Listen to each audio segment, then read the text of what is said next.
시간이 되었으므로 다 같이 사도신경 고백하며 하나님께 예배하겠습니다. 나는 전능하신 아버지 하나님, 천지의 창조주를 믿습니다. 나는 그의 유일하신 아들 우리 주 예수 그리스도를 믿습니다.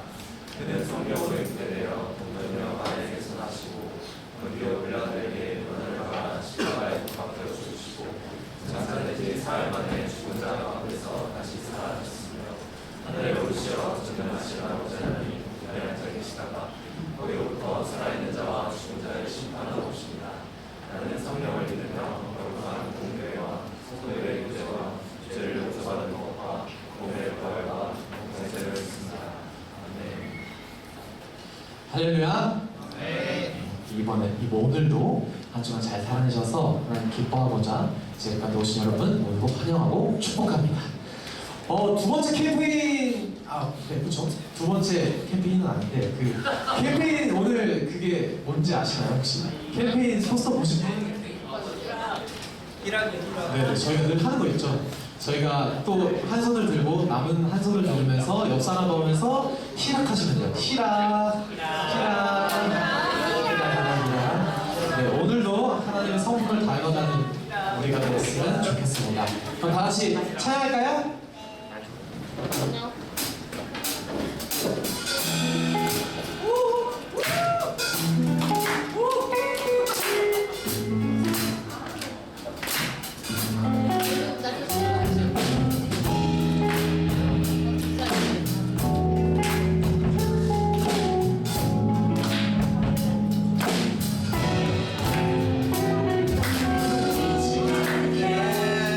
주의 사랑에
찬양과 사랑 어떻게 표현할 수 있나 수많은 찬양들로 그만 표현할 게 없어 다시 고백합니다 내 마음을 가득 채운 주 향한 찬양과 사랑 어떻게 표현할 수 있나 수많은 찬양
말씀이 주시면 이 땅에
지으신 하나님의 그 은혜를 이미 우리 누리고 있음을 기억합시다. 그리고 그 느낌을 하나님께 내어드리십시다. 그것을 묵상했을 때, 이미 지으신 세계를 묵상하셨을 때 주시는 마음에 따라 이 시간 가운데 하나님 앞에 잠잠히 묵상하며 나아가게 합니다. 다 같이 기도합시다.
다 함께 기도드리겠습니다. 세상을 창조하시고 우리의 주권자 되셔서 언제나 우리에게 충만한 복 주시기를 기뻐하시는 하나님 아버지, 오늘 이 시간에도 주님의 거룩한 성전에 나와 전심으로 예배드리기를 소망하며 예배의 자리에 마음문을 열게 하시니 감사합니다.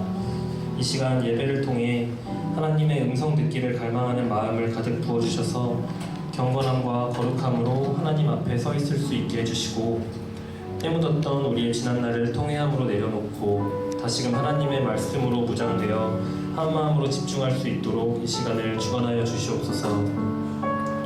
하나님, 날이 따뜻해지며 꽃이 피고 지는 만물의 생동함을 통해 하나님 아버지의 섭리를 다시 한번 느끼게 하시니 감사합니다. 세상 속의 우리들은 자꾸만 스스로 높아진 채 하며 잘난 듯 살아가지만 이토록 아름답고 위대하신 창조주 하나님의 섭리 앞에서 아무것도 아님을 깨닫게 하셔서 겸손히 아버지 앞에 무릎 꿇고 아버지를 경외할 수 있는 마음을 허락해 주시옵소서. 오직 단 한 가지, 하나님께서 우리를 너무나 사랑하시고 기뻐하셔서 그 아들 예수 그리스도를 보내셨음을 기억하기 원합니다. 이 땅에 오신 예수님의 발자취를 따르고 그 가르침을 따라 살아가기 원합니다. 섬기려 하지 않고 섬김을 받으려만 했던 우리들이지만 이러한 저희를 긍휼히 여기시고 주님의 보혈로 용서하셔서 교만함을 버리고 시절을 따라 풍성한 열매를 맺는 복을 받을 수 있도록 인도하여 주시옵소서. 사랑의 하나님, 은혜 가운데 총선을 치르게 하시고 이 땅에 권세자와 위정자들을 세우시니 감사합니다. 하나님께서 국민을 위해 일할 일꾼들을 세우셨으니 모두가 한마음 한뜻으로 이 나라를 잘 이끌어가게 해주시고, 사리사욕에 눈이 멀어 정당의 이익만을 추구하며 분열하고 갈라섬으로 국민의 안위를 해치지 않게 하셔서 오로지 하나님 나라의 통치 원리에 부합한 정책을 실현하여 우리나라가 이들을 통하여 하나님의 뜻을 받드는 나라로 거듭날 수 있도록 안정된 정치적 풍토를 허락하여 주시옵소서. 또한 바라옵기는 우리들에게도 한 국민으로서 하나님 나라 백성으로서 이 땅을 살아가고 있다는 정체성을 알게 하셔서 그저 잘 알지도 못한 채 위정자들을 비난하고 정죄하지 않게 하시옵소서. 권세는 하나님으로부터 나지 않음이 없나니 모든 권세는 다 하나님께서 정하신 바라. 나는 이 말씀을 기억하고 그들에게 순종하며 좋지 못한 부분이 보일 때는 비난이 아니라 그들을 위해 나라와 민족을 위해 중보할 수 있는 능력과 지혜를 우리에게 부어주시옵소서. 이제 하나님께서 주시는 말씀을 듣습니다. 말씀을 대언하실 최철우 목사님께 영과 육의 강건함을 허락하여 주시고 그 입술을 통해 능력의 말씀, 은혜의 말씀이 전해지게 하셔서 우리의 삶이 하나님 말씀으로 전신갑주를 삼아 그 안에서 평안하도록 해주시고 그로 인해 세상이 주는 기쁨이나 평안과는 다른 주님의 참된 평안을 맛보고 누리기를 다짐하는 결단의 고백으로 이어질 수 있도록 이끌어 주시옵소서. 우리의 지친 영혼에 생기가 불어넣어지고 상한 심령들의 새 생명의 소망을 입혀주셔서 영과 육이 치유되고 거듭나 하나님께만 붙들려 살아가야만 할 수밖에 없음을 깨닫는 귀한 시간이 되게 하여 주시옵소서. 모든 것 감사드리며 사망 권세 이기시고 다시 살아나셔서 성령으로 함께 하시는 거룩하신 예수님 이름으로 기도드립니다. 아멘.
이상 3장 1절에서 15절 말씀입니다. 시간 말씀을 경외하는 마음 자리에서 보시겠습니다.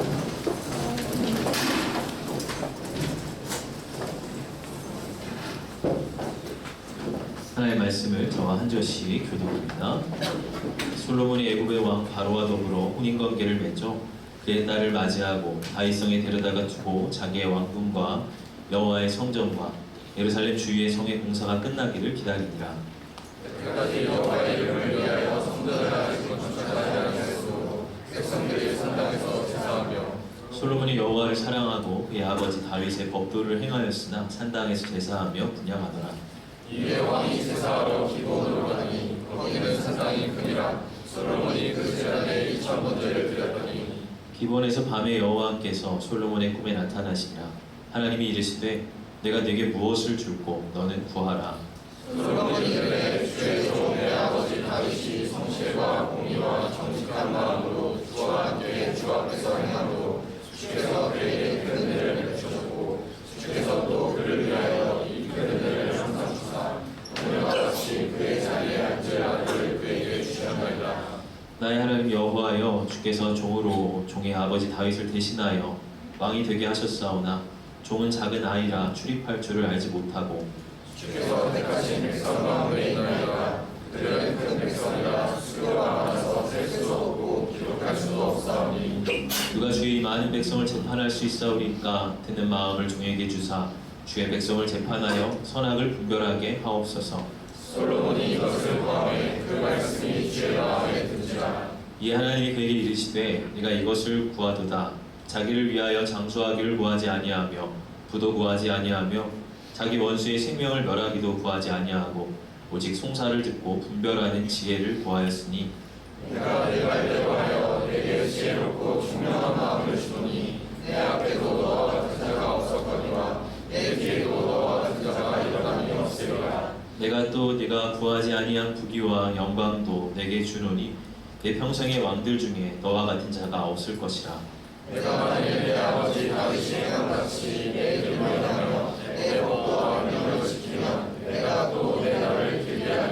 읽겠습니다. 솔로몬이 깨어보니 꿈이더라. 이에 제자들에 이르러 여호와의 언약궤 앞에 서서 번제와 감사의 제물을 드리고 모든 신하들을 위하여 잔치하였더라. 네, 그래서 하나님의 말씀입니다.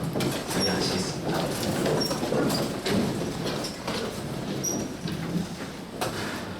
지난 주간 총선이 있었습니다.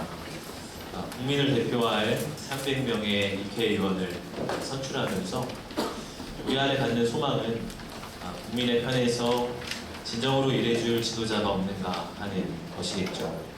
지혜와 총명을 갖추어서 국민의 삶을 평안케 해줄 그런 위정자들을 우리는 찾고 있고 그런 마음으로 다들 투표에 임하셨을 것입니다.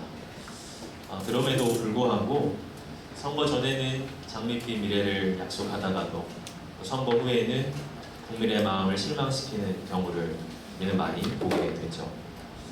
그런 의미에서 오늘 본문은 그런 위정자들에게 귀감이 되는 그런 본문이라고 할 수 있습니다.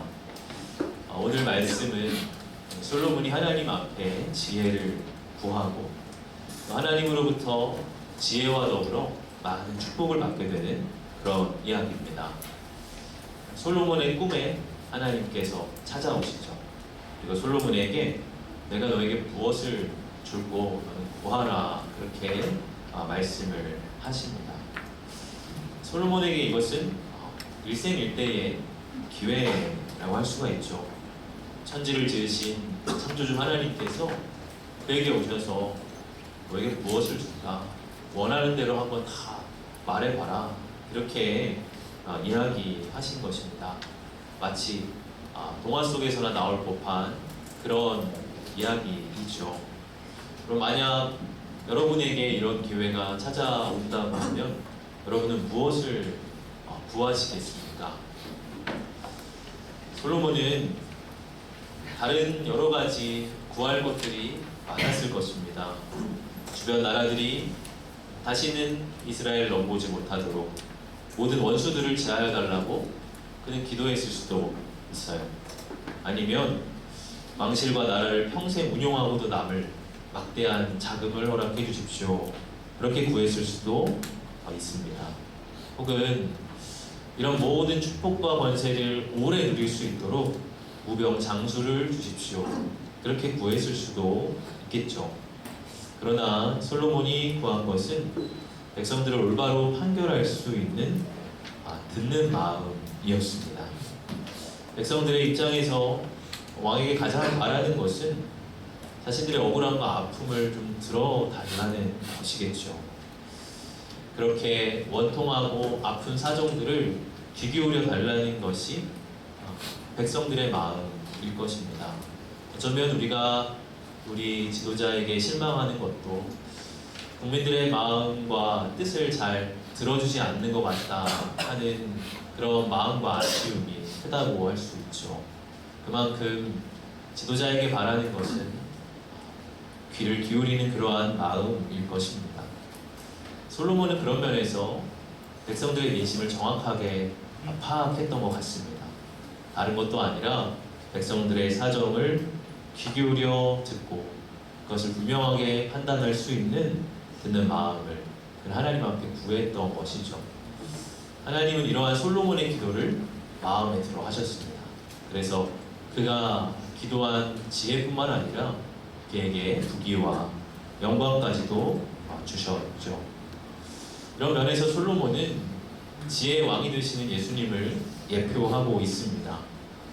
예수님이야말로 진정으로 듣는 마음을 갖고 계신 지혜의 왕이시죠. 그분은 우리의 아픔을 들어주십니다. 그분은 우리의 억울함과 괴로움의 사정에 귀 기울여 주십니다. 복음서에 간청하는 사람들의 이야기를 잠자코 듣고 계신 예수님의 모습이 그토록 많이 나오는 이유가 여기 있습니다. 주님은 우리 아픔에 공감해 주시고 진정으로 듣는 마음을 갖고 계신 지혜의 왕이시죠. 솔로몬은 이러한 완전한 지혜의 왕이 되시는 예수님을 예견하고 있습니다. 그럼 그런데요, 오늘 본문은 우리에게 약간의 오해의 소지를 갖고 있습니다. 솔로몬이 하나님을 만난 그 날이 곧 그가 1000번제를 드린 날이었기 때문이죠. 오늘 4절을 보면 이에 왕이 제사하러 기본으로 가니 거기는 산당이 큼이라 솔로몬이 그 제단에 1000번제를 드렸더니. 솔로몬의 왕정 초기에는 아직 성전이 지어지지 않았기 때문에 예루살렘에서 북서쪽으로 약 12km 정도가 떨어진 기브온이라고 하는 지역의 큰 산당에서 솔로몬의 1000번제를 드리게 됩니다. 1000번제라고 하는 것은 1000마리의 희생 제물을 가지고 드리는 제사를 말하죠. 보통은 한 마리의 소를 제물로 해서 번제를 드렸습니다. 지금도 그렇지만 소 한 마리의 값은 매우 비싸죠. 그래서 보통은 소가 아니라 양이나 염소 혹은 새나 그런 비둘기 등을 번제로 드렸습니다. 그런데 솔로몬은 소 한 마리도 아니고 1000마리를 하나님 앞에 드렸던 것이죠. 왕이 되고 나서 처음으로 제대로 하나님 앞에 바치는 제사인데 그 하나님 앞에 뭔가 최선을 다해서 또 하나님을 한번 크게 기쁘게 해드리고 싶은 그러한 마음과 열정이 있었던 것 같습니다. 그래서 기브온의 큰 산당에 1000마리나 되는 소를 고열하여서 하나님 앞에 제물로 바치게 되죠. 바로 이렇게 1000번제를 드린 그날 5절을 보면 기브온에서 밤에 여호와께서 솔로몬의 꿈에 나타나시니라. 하나님이 이르시되 내가 네게 무엇을 줄고 너는 구하라. 1000번제를 드린 이 기브온에서 하나님은 밤에 솔로몬에게 나타나십니다. 그의 인생에 처음으로 마주하게 되는 하나님의 현존이었죠. 이런 면에서 우리도 이렇게 생각할 수가 있습니다. 하나님께 무언가를 정성껏 드리면 하나님이 우리의 소원을 들어주시는구나 하는 생각이죠. 그래서 과거에는 1000번제라고 하는 그런 헌금도 드리기도 했습니다. 1번, 2번 이렇게 헌금을 세고 마지막 1000번째 헌금을 드리는 날에 하나님이 나타나셔서 내가 너에게 무엇을 줄까? 우리의 소원을 들어주시지 않을까? 이제 그러한 마음으로 드렸던 예물이었죠. 물론 거기에는 어떤 하나님을 향한 어떤 순수한 믿음이 또 표현되어 있을 수 있습니다. 그러나 그것은 하나님과의 관계를 자칫 오해하게 할 수 있습니다. 하나님과의 관계를 인격적으로 가꾸어 나가기보다는 자칫 기계적인 관계나 혹은 거래의 관계로 만들어갈 위험성이 있다고 하는 것이죠. 여러분, 그런데 정말 하나님께서 솔로몬의 1000번제의 제사를 기쁘게 받으신 것입니까? 여러분, 오늘 본문 5절을 다시 보면 하나님께서 이 1000번제 제사에 대해서 언급하지 않으시는 것을 볼 수 있습니다. 그것을 받으셨다거나 혹은 기쁘게 흠망하셨다거나 하는 그런 말씀이 나타나 있지 않습니다. 물론 하나님께서 솔로몬에게 1000번제 직후에 내가 내게 무엇을 줄고 이렇게 물으셨다는 것에서 하나님이 솔로몬의 제사를 기뻐하셨다고 우리는 추측을 할 수가 있겠죠. 그런데 조금 더 깊이 생각해 보면 반대로 이 질문은 솔로몬의 신중을 테스트하는 질문일 수 있습니다. 하나님은 그의 마음과 그의 생각의 중심을 알고 싶으셨던 것이죠. 여러분, 꿈이라고 하는 상태가 어때요? 정신적으로 무방비 상태입니다. 꿈에서는 거짓말을 할 수가 없죠. 꿈은 우리의 깊은 무의식까지도 반영합니다.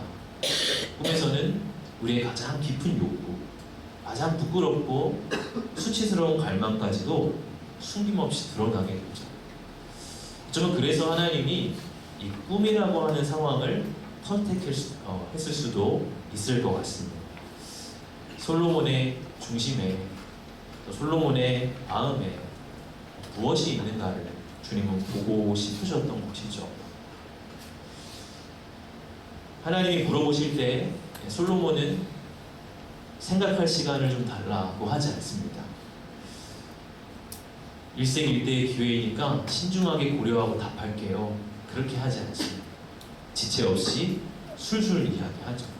이것은 솔로몬이 평소에 항상 생각하고 있었던 그것을 하나님 앞에 말씀드렸다고 하는 것입니다.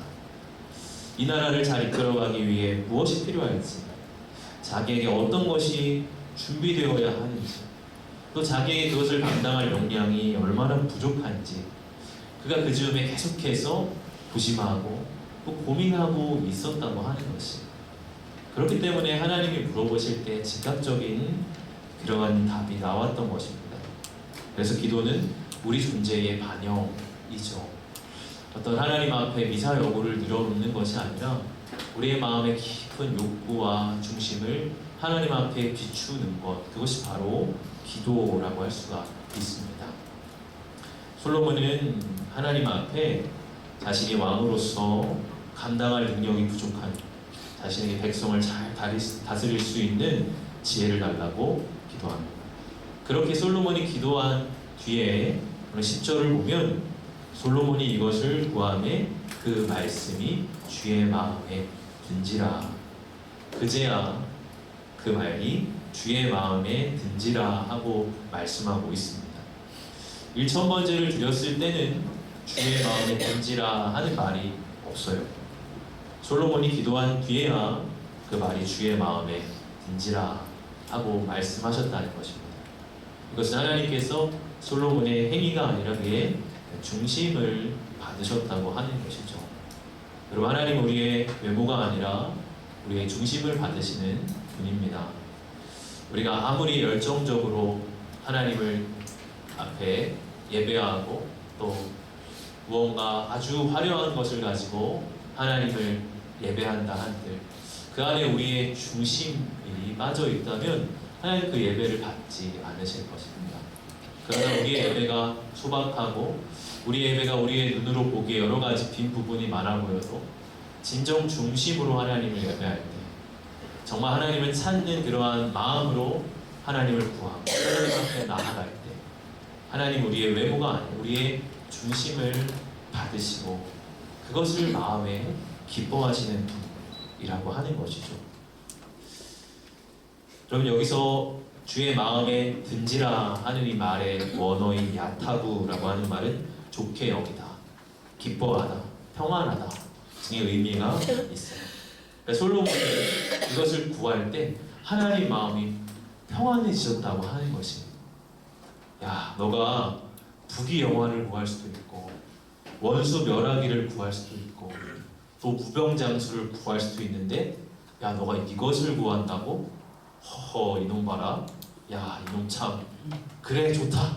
하나님이 그러한 마음으로 지금 이 솔로몬의 기도를 들으셨다고 하는 것이, 그야말로 솔로몬의 기도는 하나님의 마음에 합한 기도였다고 하는 것이죠. 하나님을 기쁘시게 하고 하나님의 마음을 평안케 하는 그런 주님의 마음에 꼭 들어맞는 그러한 기도였다고 하는 것입니다. 여러분, 나의 기도는 하나님의 마음에 합한 기도가 되고 있습니까? 요즘 여러분이 하는 기도는 하나님의 마음을 기쁘게 하고 평안케 하는 그러한 기도가 되고 계십니까? 때로 기도의 제목을 부를 때 어떤 사람들은 그냥 여기 있는 모든 사람들이 평안했으면 좋겠어요 하는 식으로 답을 하는 사람도 있습니다. 얼핏 들으면 경건한 기도 제목 같지만 그것은 자신에 대한 구체적인 인식이 빠져있는 막연한 기도일 수 있죠. 때로는 감기를 낫게 해달라거나 이번 주에 어떤 처리해야 될 일이 있는데 그게 잘 되도록 도와주셨으면 좋겠다, 그런 기도의 제목을 말하는 사람들도 있어요. 물론 일상의 문제를 맡기면서 기도할 수 있고 해야 하지만 자칫 전능하신 하나님에 대한 기대감이 빠져있는 맥없는 기도가 될 수도 있습니다. 때로는 나의 기도가 하나님의 뜻과는 달리 나의 욕심에 치우쳐지고 내가 갖고자 하는 것에 집착하는 그런 기도가 될 수도 있습니다.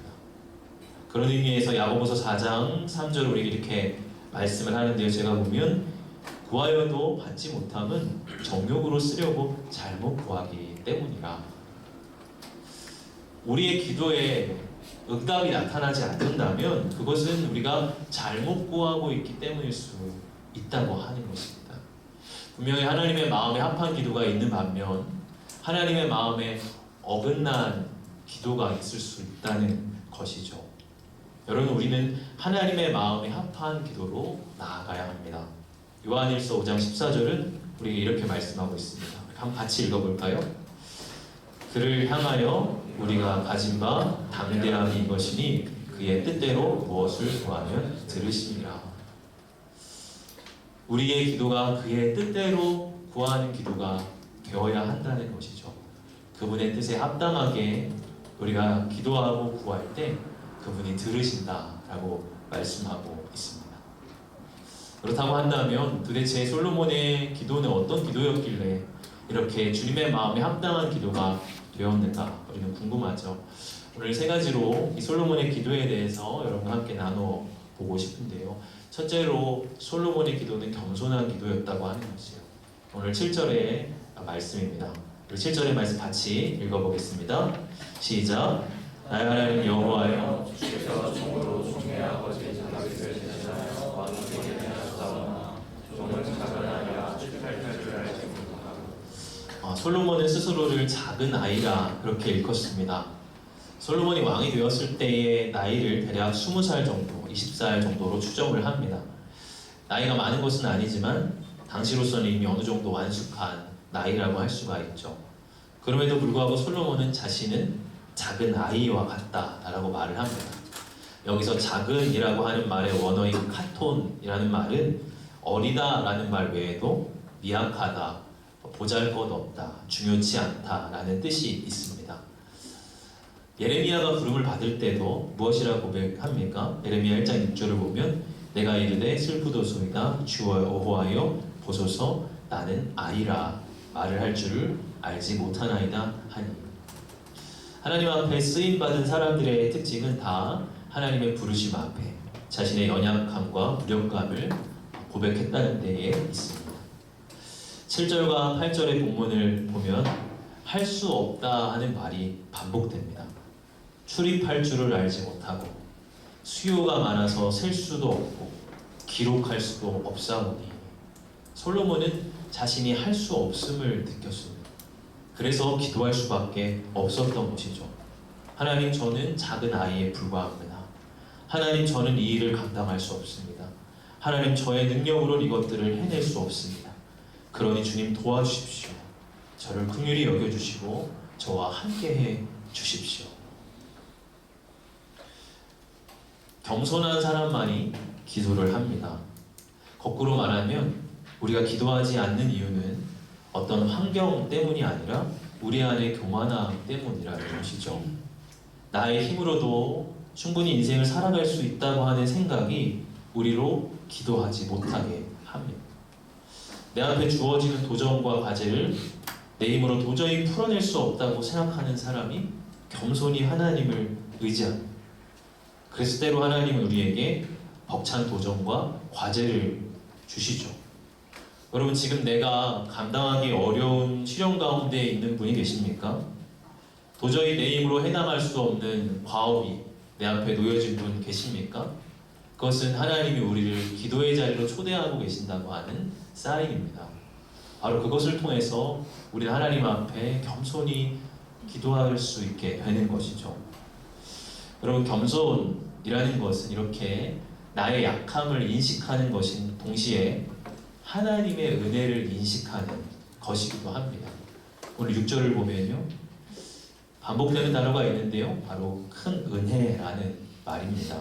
제가 읽어보면 솔로몬이 이르되 주의 종 내 아버지 다윗이 성실과 공의와 정직한 마음으로 주와 함께 주 앞에서 행함으로 주께서 그에게 큰 은혜를 베푸셨고 주께서 또 그를 위하여 이 큰 은혜를 항상 주사 오늘과 같이 그의 자리에 앉을 아들을 그에게 주셨나이다. 솔로몬은 자신의 아버지인 다윗이 살아갈 수 있었던 것이 하나님의 큰 은혜임을 알고 있었습니다. 그리고 자신이 지금 다윗을 이어 왕이 된 것 역시도 하나님의 큰 은혜임을 그는 인식하고 있었습니다. 솔로몬은 자신에게 주어진 모든 자리가 하나님의 선물임을 고백하고 있었던 것이죠. 여러분, 이렇게 자기에게 주어진 모든 삶이 하나님의 선물임을 인정하는 자만이 기도할 수 있습니다. 내 삶에 기도가 막혔다면 이러한 은혜에 대한 고백이 사라졌기 때문일 수 있습니다. 우리 안에 하나님의 큰 은혜를 인정하고 고백하는 그러한 겸손함이 회복되어야 한다는 것입니다. 여러분, 겸손이라고 하는 영어 단어 humility라고 하는 단어는 그 안에 라틴어로 후무스, 즉 흙이라고 하는 단어가 그 안에 숨어 있습니다. 인간이 흙으로 만들어졌다는 것이죠. 그래서 겸손하라는 것입니다. 우리는 흙으로 지어진 존재. 흙이라는 것은 우리의 유한함과 연약함을 상징하는 것입니다. 흙으로 빚어진 보잘것없고 깨어지기 쉽고 약한 존재라고 하는 것입니다. 우리가 그 나 자신을 인식할 때 우리는 하나님을 겸손히 의지할 수 있습니다. 하나님, 저는 연약합니다. 하나님, 저는 무력합니다. 그러나 하나님이 큰 은혜로 여기까지 나를 인도해 주셨습니다. 나와 동행하여 주십시오. 이러한 겸손이 우리로 기도의 자리로 이끄는 원동력이 된다고 하는 것입니다. 사랑하는 여러분, 기도의 자리가 여러분에게 부담이 되고 짐이 되고 계십니까?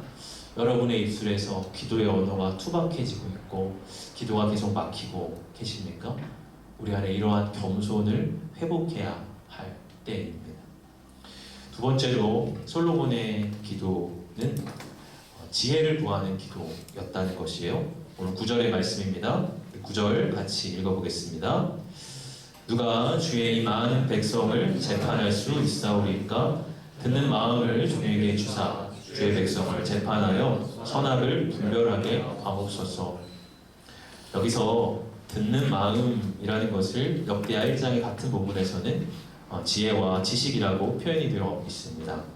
여기서 듣다라는 단어의 동사인 쉐마는 듣다, 이해하다, 순종하다 하는 뜻을 가지고 있습니다. 여기서는 왕으로서 백성들의 말을 잘 듣고 이해하여서 올바른 판단을 내릴 수 있는 자질을 의미하고 있죠. 넓은 의미에서 이것을 지혜라고 할 수 있습니다. 지혜는 어디서 옵니까? 첫째로는 하나님의 말씀을 듣는 마음에서 오죠. 그분의 말씀은 지혜의 원천입니다.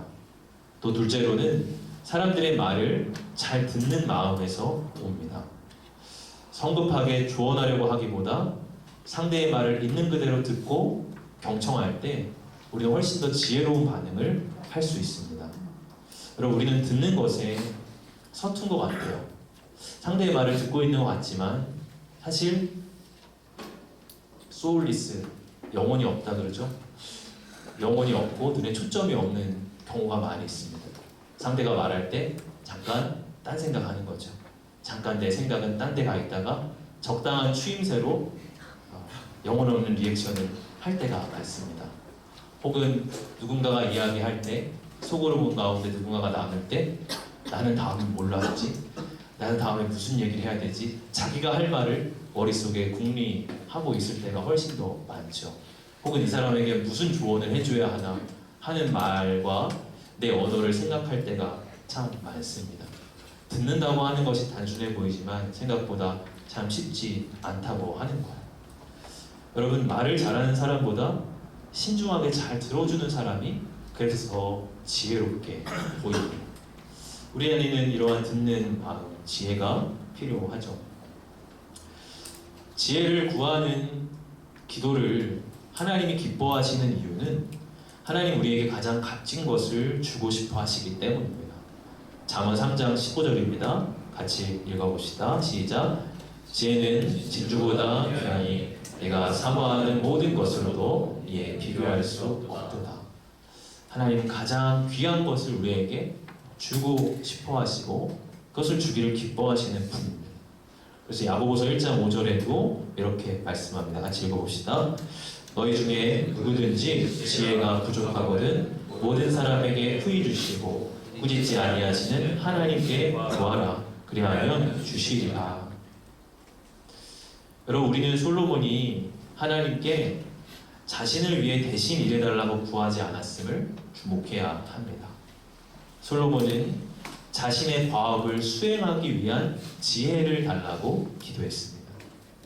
여러분, 우리는 하나님이 우리를 통해 하시려는 일을 우리를 대신해서 해달라고 구해서는 안 됩니다. 오히려 하나님께 무엇을 해야 할지 아는 지혜와 그 일을 완수할 수 있는 힘을 달라고 기도해야 하는 것이죠. 그런 의미에서 이 라인 홀드 리버라고 하는 미국의 신학자의 기도문은 귀감이 됩니다. 그의 기도문은 이렇게 고백을 합니다. 하나님, 바꿀 수 없는 것을 받아들이는 평온과 바꿀 수 있는 것을 바꾸는 용기와 그리고 그 차이를 분별하는 지혜를 주옵소서.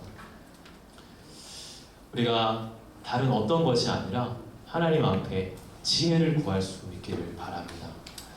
사도 바울의 기도에도 그의 첫 번째 기도 제목은 늘 성도들 안에 지혜와 계시의 영을 부어달라고 하는 기도였어요. 우리가 구해야 할 모든 것보다 더 사모해서 구해야 할 것은 바로 지혜라고 하는 것입니다. 오늘날은 특별히 선악을 분별하기 어려운 시대입니다. 도덕과 가치의 기준이 무너진 시대입니다. 또한 무엇이 진실이고 무엇이 거짓인지를 분간하기 어려운데 AI와 딥페이크의 시대입니다. 이런 시대 속에서 우리는 무엇이 선한 것이고 또 무엇이 참된 것인지를 분별할 수 있는 지혜를 달라고 기도해야 합니다. 나를 향한 하나님의 뜻이 무엇인지 헷갈리는 사람들이 계십니까? 그 뜻을 깨달을 수 있는 지혜를 달라고 기도하십시오. 인간관계 때문에 괴롭고 힘든 분들이 있습니까?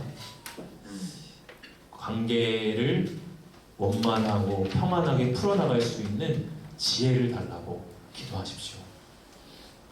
주어진 과제와 업무가 너무 과중하고 버거운 분들이 있습니까? 하나님 앞에서 탄식하는 기도만 할 것이 아니라 그 일들을 효율적이고 창의적으로 감당할 수 있는 아이디어와 지혜를 달라고 기도하십시오. 하나님 앞에 지혜가 부족한 자, 지혜를 구할 때 하나님 누구든지 후히 주시고 꾸짖지 않으십니다. 사랑하는 우리 청년 여러분, 무엇보다 하나님 앞에 지혜를 구하시는 여러분들 되시기를 축복합니다. 마지막 세 번째로 솔로몬의 기도는 하나님의 나라와 의를 구하는 기도였다는 것이에요. 여러분, 솔로몬이 지금 여기서 듣는 마음을 구하고 있는 이유가 결국 무엇입니까? 이 솔로몬의 마음과 심정을 조금 더 깊이 들여다볼 수 있는 본문이 있습니다. 시편 72편인데요. 이 시편 72편의 말씀을 보면 그 표제어에 솔로몬의 시라고 되어 있어요. 솔로몬이 하나님 앞에 고백했던 시 2편이죠. 우리 1절에서 4절까지를 한번 같이 읽어보도록 하겠습니다.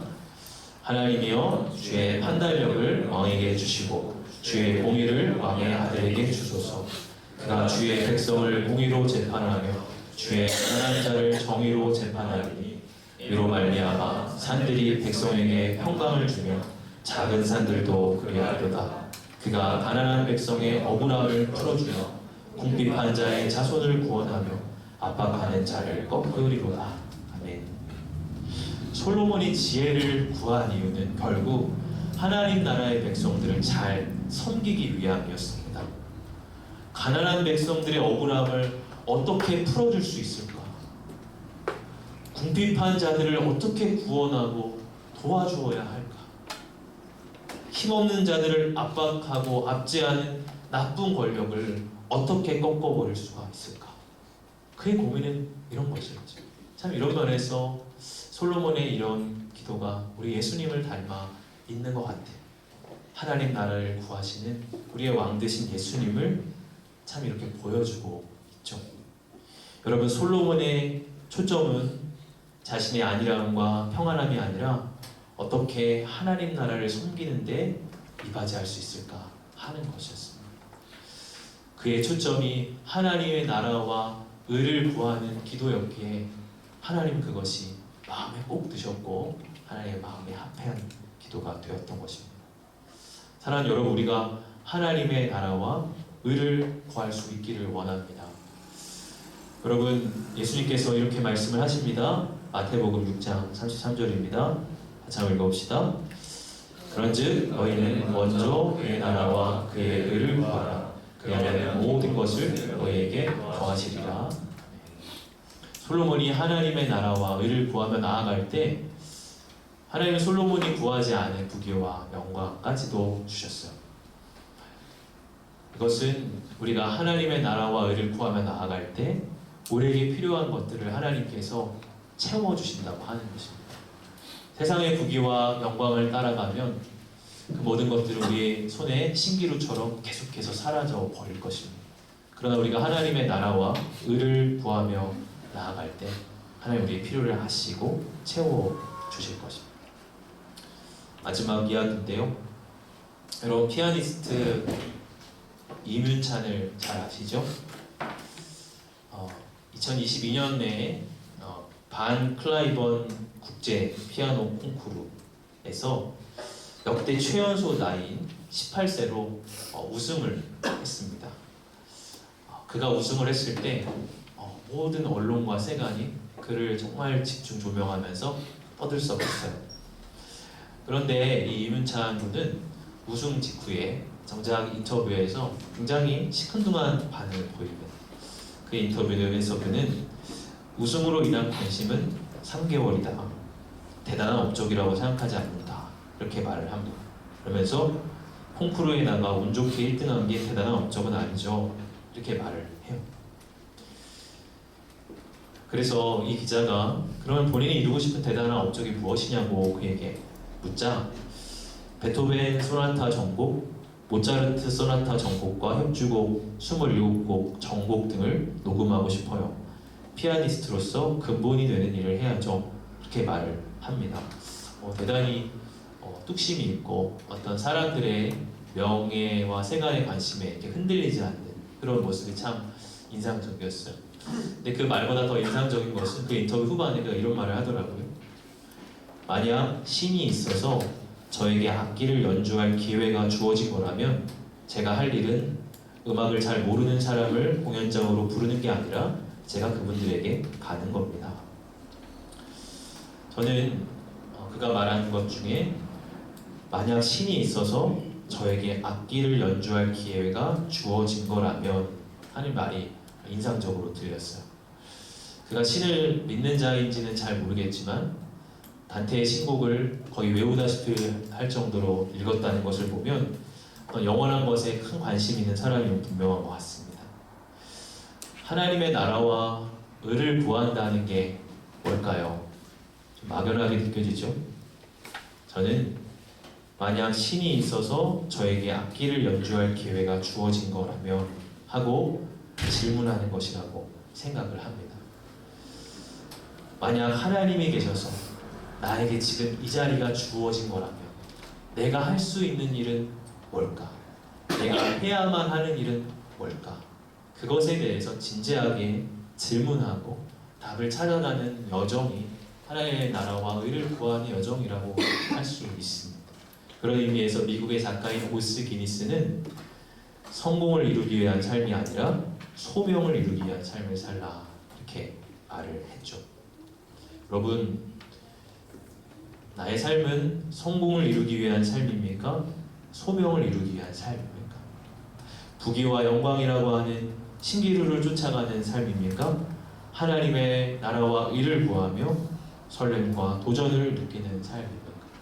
하나님의 나라와 의를 구하십시오. 하나님의 소명을 여러분 구하십시오. 그리고 그 소명에 이바지하며 살아가십시오.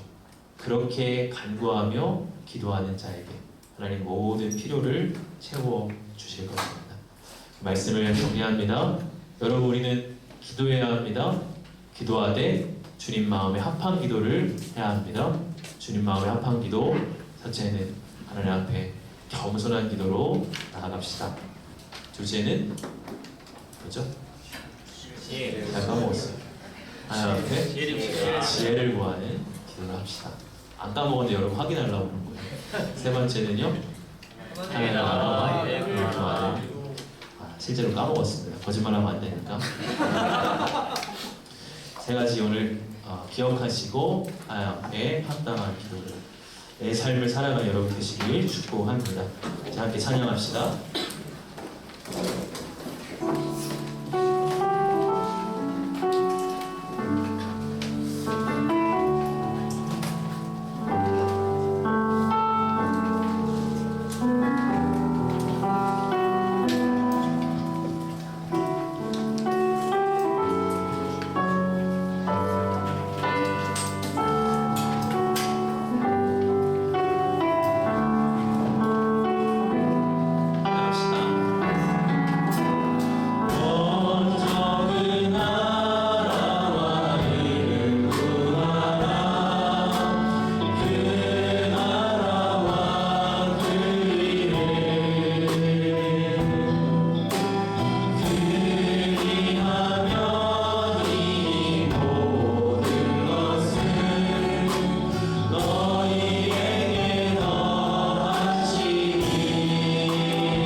기도할 때에 하나님 앞에 지혜를 구하는 기도로 나가겠습니다. 지금 나에게 필요한 지혜는 어떤 지혜입니까? 하나님의 부르심과 뜻을 분별해야 하는 지혜일 수도 있습니다. 또 인간관계 속에서 관계를 지혜롭게 풀어나갈 수 있는 그런 힘이 우리에게 필요할 수도 있습니다. 혹은 지금 직장에서 맡겨진 과업 속에서 그 일을 기민하게 잘 해나갈 수 있는 그러한 지혜일 수도 있습니다. 그것이 무엇이든 우리가 하나님 앞에 이 시간 좀 지혜를 구하시며 나아가십시다. 하나님 앞에 지혜가 부족할 때 하나님께 구하라고 말씀하고 있습니다. 그럴 때 하나님께서 하늘 문을 여시고 우리에게 지혜의 영을 부어주실 것입니다. 우리 이 시간에 한같이 기도하며 함께 나가시도록 하겠습니다. 기도합시다. 하나님 이 시대를 하나님 살아갈 수 있는 하나님의 지혜를 허락하여 주시옵소서. 하나님 어둡고 아버지 혼란한 이 시대 속에 하나님의 뜻을 분별할 수 있는 하나님 지혜가 하나님 내 안에 있기를 원합니다. 주여 아버지 하나님 내 삶 속에 하나님의 뜻을 읽어갈 수 있는 그러한 지혜의 마음을 주님 허락하여 주시옵소서. 아버지 하나님께 맡겨주신 그 부르심 속에서 하나님 나를 섬기며 나아갈 수 있기를 원합니다. 내가 할 수 있는 일이 무엇입니까? 내가 감당해야 하는 일이 무엇입니까? 그 속에서 나에게 필요한 은사와 아버지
우리가 하나님의 뜻을 이루어가는 자로 살고 싶습니다.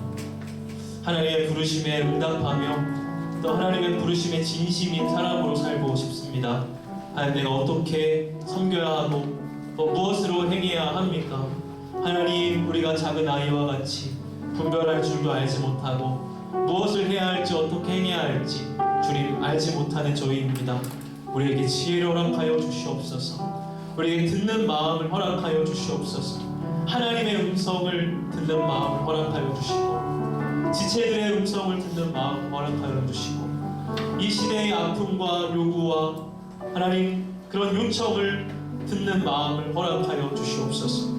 그래서 우리가 세상에서의 성공을 이루는 삶이 아니라 하나님의 소명을 이루는 삶이 되게 하여 주시옵소서. 하나님 앞에 귀한 예물을 올려드립니다. 주정원금으로 11조로 선교의 예물을 올려드립니다. 하나님 또한 이 돈을 내어드릴 수 있게 하시니 감사드립니다 하는 고백으로서 드리는 감사의 예물이 있습니다. 하나님, 이 예물 가운데 담겨진 우리 모든 지체들의 마음과 또 뜻과 하나님 향한 헌신을 중심을 받아 주시옵소서. 우리 저들의 삶의 자리에 염려치 않아도 우리의 모든 필요를 아시는 주께서 넉넉히 공급하시고 채워 주시옵소서. 예수님 이름으로 기도하옵나이다. 아멘.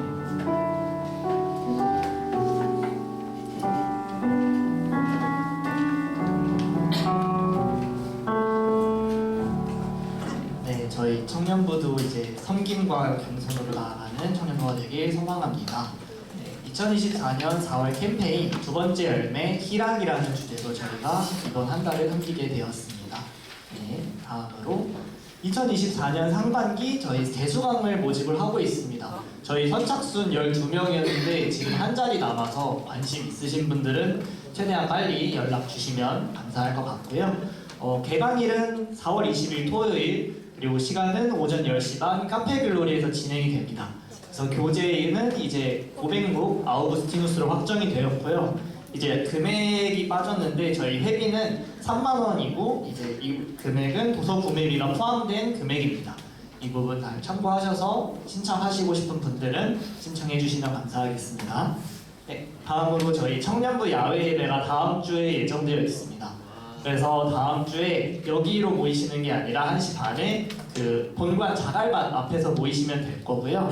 그리고 이거 다음 장으로 넘겨주셔서 저희 청라호수공원에서 모이기로 되어 있거든요. 그래서 자차를 이용하시는 분들께서는 여기 저 작년에 갔었던 곳인데 그 경명초등학교 맞은편에 있는 저희 이 야외에 있는 곳으로 오시면 되니까 2시에 자차로 이용하시는 분들은 2시까지 와주시면 되겠습니다.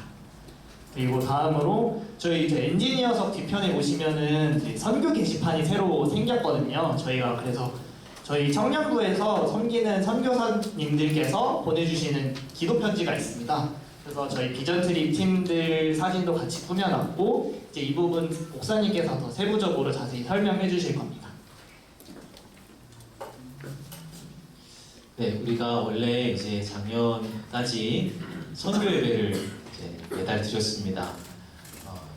한 달에 한 번씩을 정해서 선교지 만나다 영상을 또 보고 또 선교사님들을 위해 기도하는 그런 시간을 가졌는데 이제 선교지 만나다 영상을 우리가 거의 다 오랫동안 이제 봐서 다 본 것 같아요. 그래서 조금 이 선교적인 우리가 공동체가 되기 위해서 의미 있게 이걸 어떻게 살릴까 이제 고민을 하면서 아이디어를 공유를 했고요. 앞으로 그 선교 예배 매달 드려지는 선교 예배는 우리가 드리지 않습니다.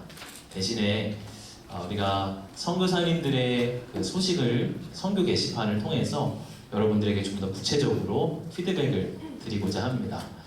여러분, 우리 청년부에서 이제 후원하고 섬기는 우리 선교사님들이 총 3분이십니다. 1년 동안 우리 선교사님들을 후원하게 되는데요. 태국 치앙마이에 박원길 선교사님 계시고요. 또 우리 태국 치앙라이에 또 서광석 선교사님, 그리고 현재 영국 킹스란치 예수다 SBS라는 그 학교에서 가르치고 계시는 권기영 목사님을 우리가 후원을 하게 됩니다. 지금 박원길 선교사님과 범기원 목사님에 대한 소식은 선교 게시판에 이렇게 꾸며져 있는데요. 우리가 좀 이 세 분들을 우리가 후원해드리는 이 세 분 선교사님들을 중심으로 해서 그분들의 선교, 그분들의 삶의 필요 이런 것들을 구체적으로 받기를 원해요. 그래서 여러분들이 좀 막연한 것이 아니라 구체적으로 선교지를 위해서 기도하실 수 있도록 그렇게 이제 생각을 하고 있습니다. 그래서 뒤에 보시면 선교 그 현장 사진도 보실 수가 있고 기도 제목도 보실 수가 있는데 어제 밤 늦게까지 우리 임원들이 열심히 이제 꾸몄습니다. 우리 임원들 박수 한번 줄까요? 그만큼 여러분들이 이제 관심 가져서 봐주시고 선교 예배를 이제 우리가 드리지 않는 대신에 우리가 다 다음 주에 선교 헌금을 작정을 하고자 합니다. 원래 선교 예배 때 한 선교 헌금을 드려는 시간이 있는데 그것이 사실상 조금 유명무실해진 부분이 있어서 우리가 좀 구체적으로 하나님 앞에서 선교 헌금을 작정하고 드리는 시간을 갖고자 하는데요. 다다음 주 여러분들이 오시면 선교 작정서를 받으실 수가 있을 겁니다. 얼마를 꼭 내야 된다 이런 방제는 절대 없습니다. 여러분들이 생각하시고 내가 선교지에 그래도 이렇게 보탬, 이 정도의 보탬이 되고 싶다 하는 만큼 월에 얼마씩 내겠다 혹은 1년에 얼마를 내겠다 이렇게 이제 여러분들이 자유롭게 정하시면 됩니다. 선교헌금 작정서를 받으시게 되면 거기에 우리가 선교헌금을 얼마씩 드리는지가 나타나 있는데요. 각 우리 선교사님 한 분당 매월 10만 원씩을 이렇게 보내드립니다. 그래서 한 달에 30만 원 그리고 1년에 360만 원이죠. 그래서 이 부분만큼은 우리 청년들이 정말 헌금을 해서 보내드린다면 그것이 선교의 헌금의 의미가 있지 않겠나 하는 생각을 하고 있습니다. 그래서 여러분이 드려지는 만큼 선교사님들에게 보내지니까요. 그 의미를 생각하시고 그래서 준비하셨다가 다다음 주 선교헌금 작정 시간에 여러분들 작정해 주시면 될 것 같습니다. 더 자세한 궁금한 사항 있으시면 우리 임원들을 통해서 문의해 주시기 바랍니다.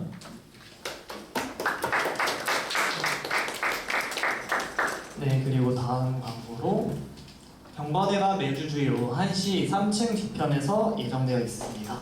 그리고 그 다음으로 다니엘 중보기도 모임도 매주 수요일 저녁 9시 교육관 2층에서 진행되고 있습니다. 네, 저희 이제 축복 진행하겠습니다.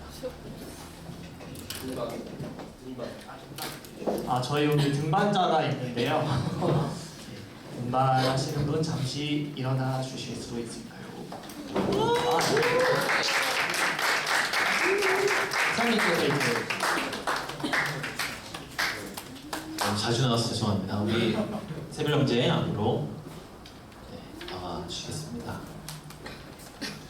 여러분들 아마 이렇게 예배 때 이렇게 키가 사실 하라고 하지도 않았는데 딱 앉았다가 인사하는 포스가 역시 남다른 것 같아요. 이렇게 아마 키가 크고 이래서 여러분 다 봤을 텐데 아마 이제 이름이랑 이런 거 모르시는 분들이 있을 테니까 제가 한번 좀 자기 소개 아까 하는 시간 갖겠습니다. 안녕하십니까. 저는 32살이고요. 신세별입니다.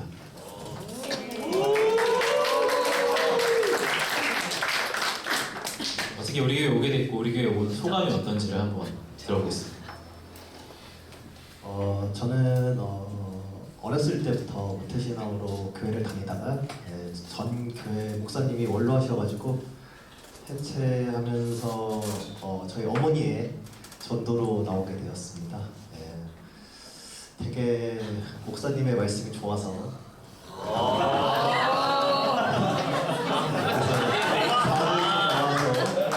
이번을 듣게 되었습니다. 네. 사회생활을 이렇게 벌써부터 하셔서 우리 새별형제는 이제 지전 그 교회에서 회장까지 만렙을 찍고 온 그런 분입니다. 앞으로 이렇게 친하게 좀 이렇게 보고 인사하시고 이렇게 지냈으면 좋겠고 앞으로 어떻게 우리 청년부에 잘 열심히 하겠다 이런 한번 다짐을 한번 들어보는 시간 갖겠습니다. 그 기대하시는 것만큼 이렇게 지식이 많지 않지만 겸손히 잘 받아들이고 시키시는 일 열심히 하겠습니다. 네, 감사합니다. 네, 이 시간에 선물 준비됐나요? 네, 준비된 선물 증정하는 시간을 갖겠습니다.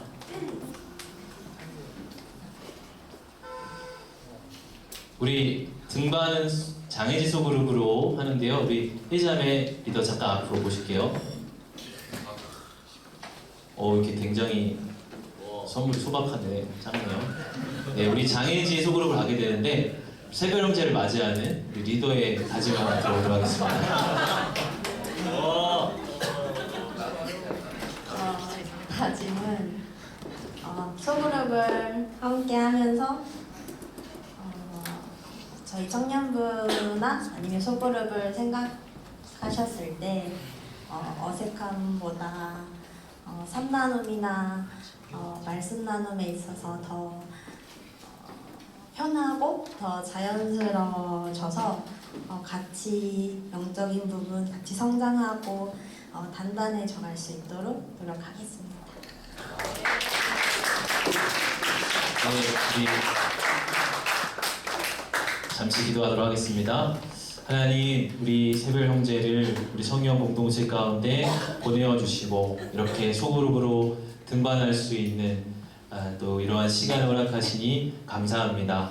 하나님, 우리 새별 형제, 우리 청년부 안에 잘 또 정착하고 뿌리를 내릴 수 있기를 원합니다.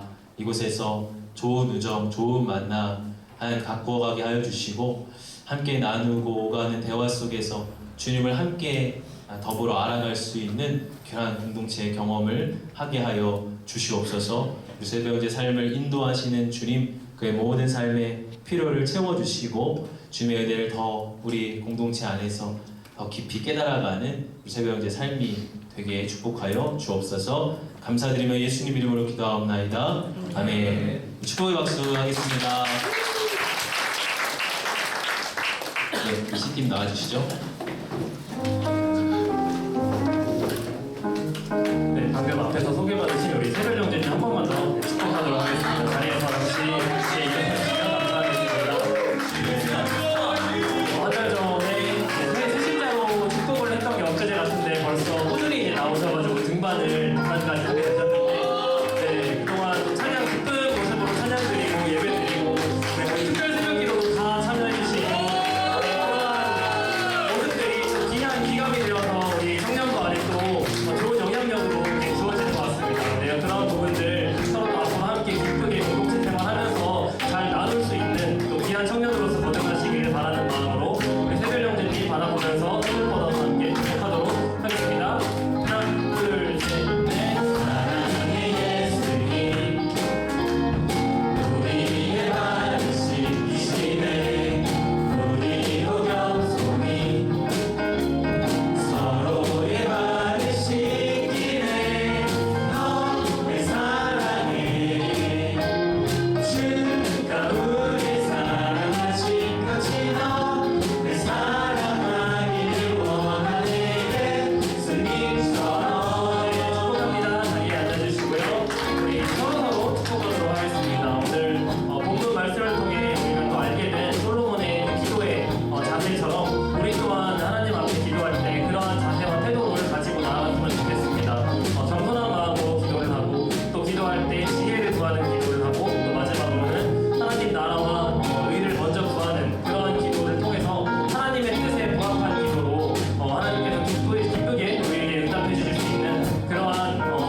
여호와는 내게 복을 주시고 너를 지키시기를 원하며 여호와는 그의 얼굴을 내게 비추사 은혜 베푸시기를 원하며 여호와는 그 얼굴을 내게로 향하여 드사 평강 주시기를 원하노라. 아멘.